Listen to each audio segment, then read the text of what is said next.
Hi friends, welcome to our channel. Friends, మీకు కనుక నా వీడియోస్ నచ్చినట్లయితే కింద రెడ్ కలర్లో సబ్స్క్రైబ్ బటన్ ఉంది, సబ్స్క్రైబ్ చేసుకొని పక్కన గంట వస్తుంది, దాన్ని కొట్టి ఆల్ నోటిఫికేషన్ని యాక్టివేట్ చేసుకోండి. ఫ్రెండ్స్, ఈరోజు మన వీడియో ఏంటి అంటే తెలుగు వారికి ఎంతో ఇష్టమైన గుత్తి వంకాయ కూర అండి. అది మన హైదరాబాదీ స్టైల్లో చేస్తున్నాం మనము. ఇక్కడైతే బైంగన్ కసాలా అంటారు, మసాలా బైంగన్ అంటారు. సో అది ఎలా ప్రిపేర్ చేయాలో హైదరాబాదీ స్టైల్లో మనం ఇప్పుడు చూసేద్దాం. ఫ్రెండ్స్, ఇక్కడ నేను 1/2 kg వంకాయలు తీసుకున్నానండి. గుత్తి వంకాయకి ఇలాంటి వంకాయలే మనం యూజ్ చేస్తాము, మీ అందరికీ తెలుసు కదా. సో నేను ఇక్కడ బాగా నీట్గా కడిగి పెట్టాను. అవి 1/2 kg తీసుకున్నాను అనమాట. ఇక్కడ దానిలోకి మసాలాలండి, ఇవి ఓన్లీ మసాలాల వరకే చూపిస్తున్నాను నేను. ఇక్కడ బిర్యానీ ఆకులు అండి, అవి 2 వేసాను. బిర్యానీ ఆకులు, ధనియాలు 2 స్పూన్లు, టీ స్పూన్స్ అండి, 2 టీ స్పూన్స్ వేరుశనగ పల్లీలు వేసాను. 1 స్పూన్ జీలకర్ర, 2 స్పూన్లు నువ్వులు, కొంచెం చిన్న ముక్క ఎండు కొబ్బరి అనమాట, ఒక పెద్ద ఆనియన్. సో మిక్సీలో వేయాలి కాబట్టి నేను కొబ్బరిని చిన్న చిన్న పీసెస్గా కట్ చేశాను. ఇవన్నీ ఏంటంటే మనం రోస్ట్ చేయాలండి. ఆనియన్ ఒక్కటి కొంచెం ఆయిల్ వేసి రోస్ట్ చేయాలి, మిగతావన్నీ డ్రై రోస్ట్ చేసుకోవాలి.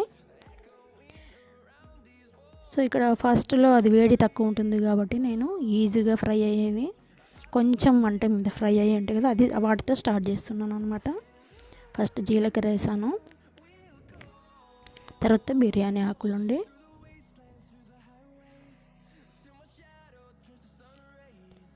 చిన్న మంట మీద వేస్తున్నానండి. ఇక్కడ కర్మగాలి కరెంటు కూడా పోయింది ఆ టైంకే. సో అందుకే ఫోకస్ ఒకటేసారి తగ్గిపోయింది అక్కడ. అసలు కర్రీ అయ్యే వరకు వస్తుందా రాదా అనుకున్నాను, కానీ మిక్సీ పట్టడానికి ప్రాబ్లం అయ్యేది కదా మనకి మళ్ళీ. సో అవి వేగిపోయాయండి, నేను తీసేసాను. ఇక్కడ ధనియాలు వేసాను, ధనియాలు కూడా వేగాక వేరుశనగ పలుకులు అండి, పచ్చిపల్లీలు. మనం పొట్టు తీయాలనుకుంటే మీరు తీసుకోవచ్చండి అక్కడ, లేదనుకుంటే అలాగే వేసినది బాగానే ఉంటుంది. అవి కొంచెం వేగాక నువ్వులు వేసానండి, అవి తీసేసి ఇప్పుడు మనం ఎండు కొబ్బరి కాస్త రోస్ట్ చేస్తే సరిపోతుందన్నమాట. సో 1 టీ స్పూన్ ఆయిల్ వేసి ఆనియన్స్ ఫ్రై చేస్తాను. ఇక్కడ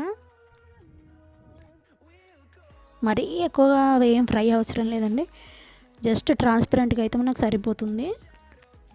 సో ఇవి మనం కూల్గా చేయాలి కాబట్టి పక్కన పెట్టేద్దాం వీటన్నిటిని.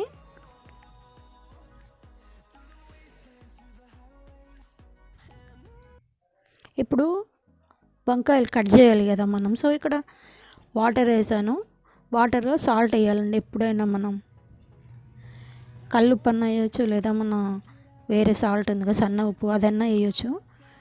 ఉప్పు వేస్తే ఏంటంటే బ్లాక్ కలర్ కాకుండా ఉంటాయి అన్నమాట వంకాయలు కట్ చేసినప్పుడు. సో సాల్ట్ వేయాలి. ఇది ఎలా కట్ చేయాలంటే తోక చివరిన కట్ చేయాలండి కొంచెం, అది కింది వరకు కట్ చేయకూడదు అనమాట. మనం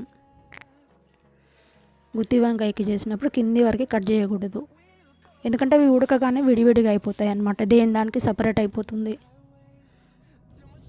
సో కింది వరకు కాకుండా కొంచెం వదలాల గ్యాప్ కింద తోక దగ్గర. సో నేను అన్నీ కట్ చేసి చూపిస్తాను మీకు.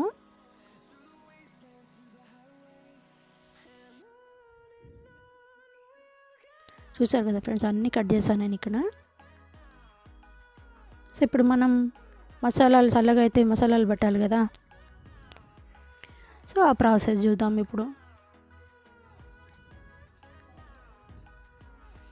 చూసారు కదా చల్లగా అయిపోయాయి అప్పటికి.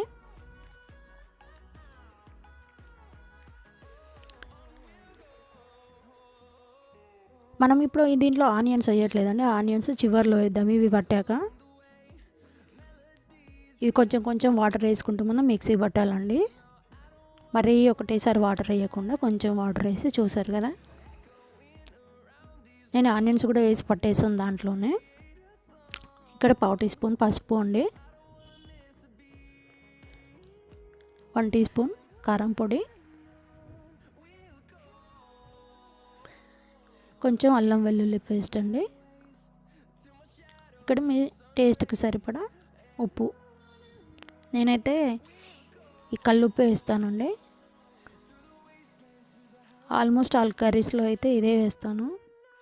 ఎప్పుడో ఒకప్పుడు సన్న ఉప్పు వేస్తాను.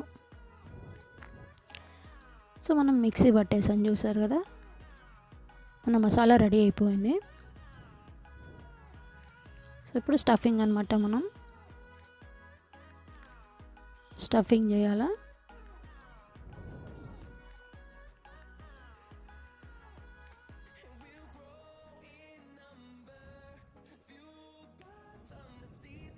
కొంతమంది స్పూన్స్తో పెడతారు, అలా చేతితో పెట్టుకోవడం బెటర్ అనిపిస్తుంది నాకు. సో నేను అలాగే పెడుతున్నాను. అన్నీ పెట్టాక నేను చూసాను స్టఫ్ చేసి మొత్తము. చూసారు కదా ఫ్రెండ్స్, అన్నీ పెట్టేసా, స్టఫ్ చేశాను అనమాట మసాలా. సో మనకి ఇంకా మసాలా మిగిలి ఉందండి, మొత్తం అయిపోలేదు. ఎందుకంటే మనం గుత్తి వంకాయనే చేస్తున్నాము, కాకపోతే కొంచెం గ్రేవీ ఉంటుంది అనమాట. ఇక్కడ మనం చపాతీలో కూడా తినడానికి బాగుంటుందని. సో ఇక్కడ అదే నేను ప్యాన్లో ఆయిల్ వేసానండి. అదే ప్యాన్ మనది.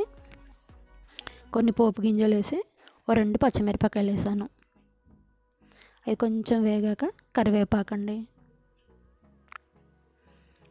అది కొంచెం కరివేపాకు కొంచెం వేగాక మనకి మన వంకాయలన్నీ దాంట్లో వేసుకోవడమే.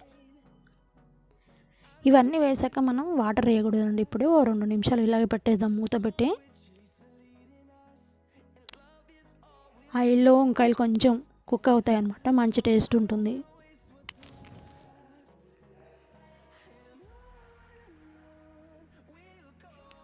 చూసారు కదా, 2 మినిట్స్ తర్వాత ఇందులో కొంచెం ఆయిల్ ఎక్కువగానే పడుతుందండి, మసాలా కర్రీ కాబట్టి. చూసారు, మనం మసాలా పెట్టుకున్నాం కదా, మిగిలి ఉండింది అది. సో అది కూడా దీంట్లో వేసేయాలి. మనం ఎప్పుడు ఇంకా వాటర్ వేయలేదు. ఇదంతా బాగా కలిపేసి మళ్ళీ కుక్ చేద్దామండి మూత పెట్టి.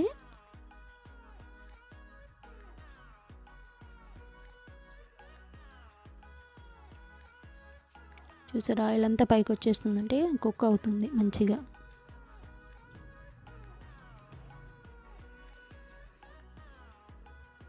సో ఇంకేంటంటే మనం చింతపండు ఇక్కడ స్టార్టింగ్లో నీకు చూపించలేదు.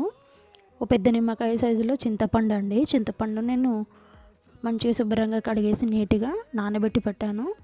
కాకపోతే అంత వాటర్ వేయను అనమాట, నేను కొంచెం వాటర్ తీసేస్తాను. కొంచెం అంత మనం చింతపండు పులుసు, చింతపండు గుజ్జు వేసుకోవాలన్నమాట దీంట్లో.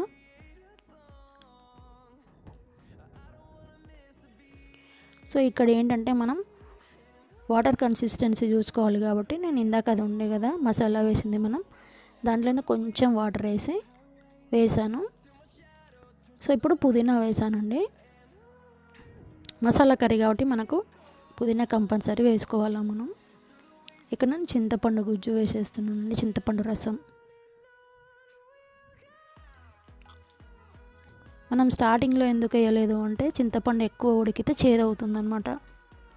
సో చివర్లో కొత్తిమీర వేసుకొని గార్నిష్ చేసుకుంటే మన